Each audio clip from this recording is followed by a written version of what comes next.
शुरुआत करेंगे सलाम दक्कन की। उस वक्त की बड़ी खबर आपको बताएं, दिल्ली में राष्ट्रीय परशुराम परिषद की मीटिंग हुई है। सदारत में महामंडलेश्वर कैलाशानंद महाराज ने की है इसकी सदारत। यूपी के वजीर और सेक्रेटरी सुभाष भराला भी इस मीटिंग में मौजूद रहे। काउंसिल जम्मू कश्मीर के पनाह गुज़ीरों पर काम भी करेगा और मजहबी और सकाफती विरासत की भी कोशिश की जाएगी। तो एक शुरुआत एक तरह से हम इसको कहेंगे, जहाँ पर सदारत कर रहे थे महामंडलेश्वर। एक बार फिर से आप सभी को बता दें, दिल्ली में राष्ट्रीय परशुराम परिषद की मीटिंग हुई है, जिसकी सदारत महामंडलेश्वर कैलाशानंद महाराज ने की है।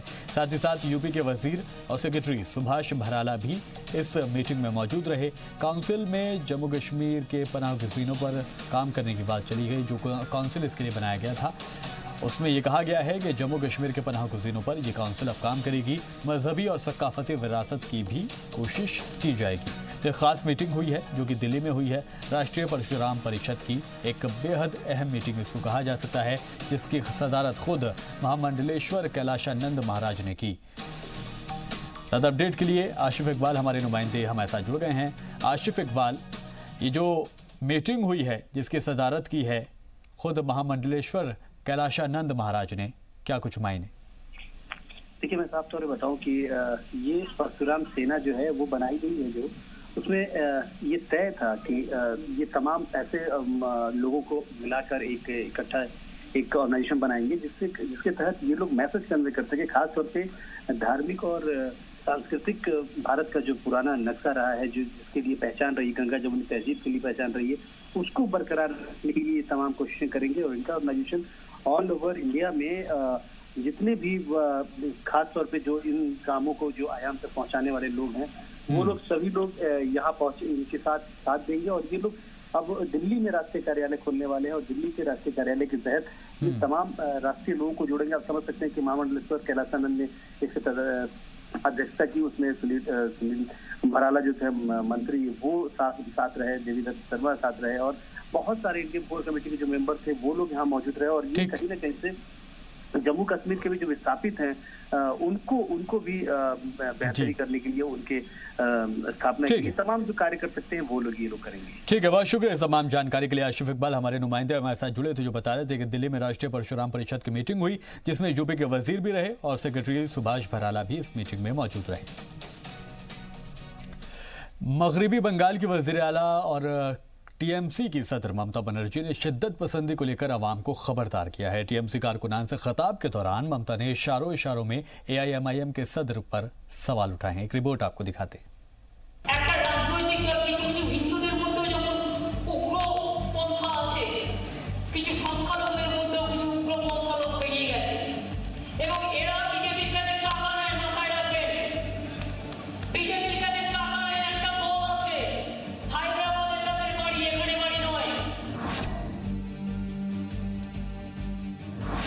सो कॉल्ड सेकुलर पार्टीज और बीजेपी एक दुकान चला रही है कि जो उनके साथ नहीं है वो एक्सट्रीम है और जो उनके साथ नहीं एंटी नेशनल है। तो इसमें सच्चाई पर मुमकिन नहीं है। ममता बनर्जी से मैं गुजारिश करूंगा कि आप अपना इस तरह से फ्रस्ट्रेशन का इजहार मत करिए। मगरबी बंगाल के बदलते हालात पर तंज करते हुए सीएम ममता बनर्जी ने पार्टी कारकुनान को होशियार किया है। 18 नवंबर को कूच बिहार में पार्टी कारकुनान को भी उन्होंने खबरदार किया। तेजी से बढ़ रही शिद्दत पसंदी के लिए बीजेपी को जिम्मेदार बताने वाली ममता ने अक़लियतों को ओवैसी से भी होशियार रहने की अपील की।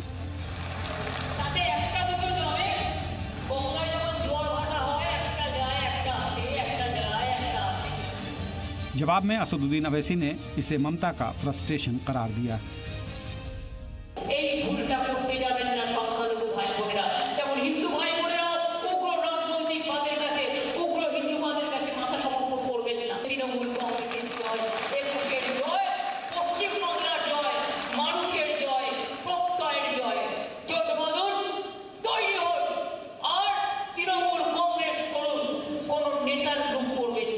चीफ मिनिस्टर का जो स्टेटमेंट है वो सच्चाई पर मुबनी नहीं है, बल्कि वो अपना इस तरह का स्टेटमेंट देकर अपने डर, अपने फ्रस्ट्रेशन का इजहार कर रही हैं।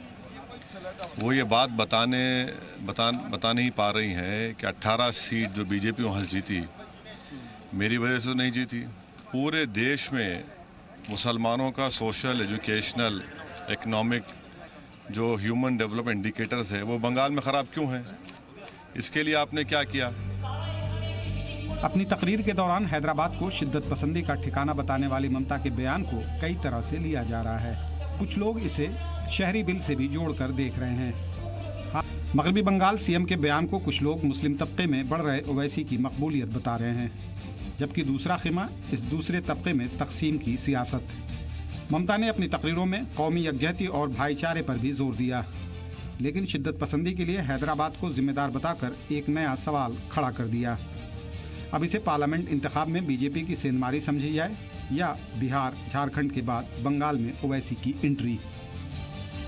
ब्यूरो रिपोर्ट, जी मीडिया। उधर कर्नाटक में पर्चाए नामजदगी के बाद इंतखाबी तशहीर का माहौल अब गर्म होने लगा है। रियासत में 5 दिसंबर को होने वाले 15 असेंबली सीटों पर ज़िमनी इंतखाब के लिए कुल 248 उम्मीदवारों ने नामजदगी का पर्चा दाखिल किया। कल खत्म हुए पर्चा दाखिल के दौरान सबसे ज्यादा भीड़ देखने को मिली। नामजदगी के आखिरी दिन तक कुल 248 उम्मीदवारों ने दावेदारी पेश की, जिनमें से 56 उम्मीदवार कौमी जमातों के हैं, जबकि 17 उम्मीदवार इलाकाई पार्टियों से ताल्लुक रखते हैं। वहीं 47 उम्मीदवार दीगर जमातों से ताल्लुक रखते हैं। तशहीर के दौरान रियासत के साबिक डिप्टी सीएम और कांग्रेस लीडर जी परमेश्वर ने काफी कड़ा मुकाबला तस्लीम किया। हालांकि उन्होंने कांग्रेस के ज्यादा सीटें आने की उम्मीद भी जताई। तेलंगाना आरटीसी का मसला लगातार खतरनाक शक्ल इख्तियार करता जा रहा है। रियासती हुकूमत के कड़े रुख से जहां खुदकुशी करने वाले मुलाजिमों की तादाद लगातार बढ़ रही है, तो वहीं हुकूमत इसका ताल्लुक आरटीसी से मानने को तैयार नहीं है। हुकूमत की गैर संजीदगी को देखते हुए हाईकोर्ट ने चंद्रशेखर राव हुकूमत को फटकारा भी है। वहीं मुलाजिमों का कहना है कि वो किसी भी दबाव में झुकने वाले नहीं हैं। उन्होंने केसीआर हुकूमत पर तानाशाही रवैया इख्तियार करने का भी इल्जाम लगाया। वाज़ेह रहे कि तकरीबन 1.5 महीने पहले हुकूमत ने सभी हड़ताली मुलाजिमों को सस्पेंड कर दिया था, जिसके बाद मुलाजिम लगातार मुजाहरा कर रहे हैं। रियासती हुकूमत के सख्त रुख को देखते हुए अपोजिशन जमातें आरटीसी मुलाजिमों के हक में खड़ी हुई नजर आ रही हैं। वज़ारत दाखिला में ममलिकत वजीर जी किशन रेड्डी ने हर शोबे में तरक्की का दावा किया है। उनका कहना है कि मोदी हुकूमत बनने के बाद से ही मुल्क में तरक्की के नए आयाम खुले हैं। बिजली से लेकर तिजारत के नए रास्ते खुलने का दावा भी उन्होंने किया। अपोजिशन के लगातार मंदी के दावों के बीच रेड्डी ने मोदी हुकूमत की हुसूलियाबियों को गिनवाया। हैदराबाद में मुनाकिद एक तकरीब के बाद वज़ीर दाखिला ने आने वाले दिनों में मजीद बेहतरी के भी दावे किए। वाज़ेह रहे कि कल किशन रेड्डी ने पाकिस्तान पर फेक करेंसी भेजने का इल्जाम लगाया था।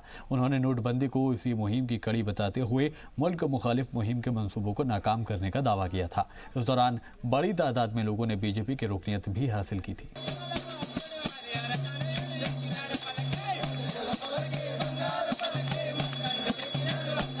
सबसे हैरानी वाली बात यह है कि लोग अदालती हिदायत को नकारने से भी गुरेज नहीं कर रहे हैं।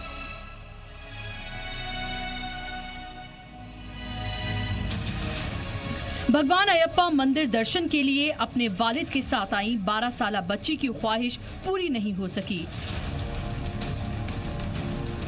दर्शन के लिए वो रोती रही, चीखती रही, लेकिन मकामी इंतजामिया को तरस नहीं आया।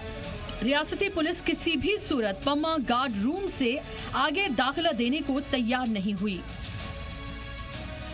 हजारों अकीदतमंदों में शामिल मुतासिरा के वालिद भी पुलिस के सामने गिड़गिड़ाते रहे, लेकिन सबरीमाला हामियों और अपने अफसरान के आगे रियासती पुलिस बेबस नजर आई।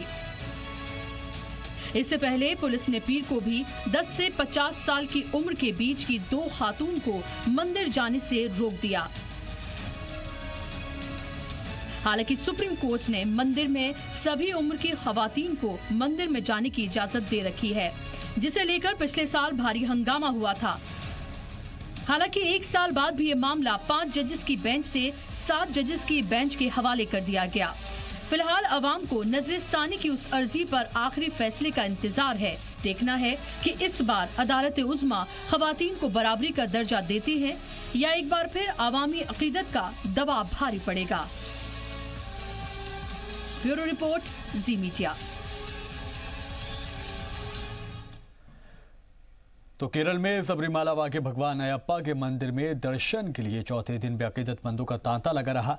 सालाना यात्रा को देखते हुए इंतजामिया ने कई तरह के इंतजामात भी किए हुए हैं, बल्कि अलग अलग रियासतों से पहुंचने वाले अकीदतमंदों के चेहरे पर खुशी भी दिखाई दे रही थी। सुप्रीम कोर्ट की जानिब से ख्वातीन के दाखिले का मामला 7 जजों की ऊपरी बेंच को सौंपने के बाद सबकी निगाहें सबरीमाला पर लगी हुई हैं। अदालत ने ख्वातीन के दाखिले पर रोक नहीं लगाई है, जिसे लेकर पिछले साल काफ़ी हंगामा भी हुआ था। ऐसे में लोगों को लेकर मरकजी वजीर मुरलीधरन ने मुतनाज़ा बयान भी दे दिया है। उनका कहना है कि ये लोग अकीदतमंद नहीं बल्कि अनारकी और नास्तिक हैं, जिसकी शिनाख्त होना ज़रूरी है।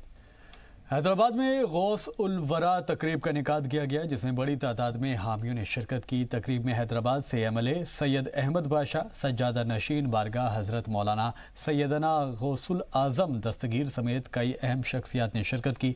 हज़ारों लोगों की मौजूदगी में हजरत अली की शान में कलामात पढ़ेंगे।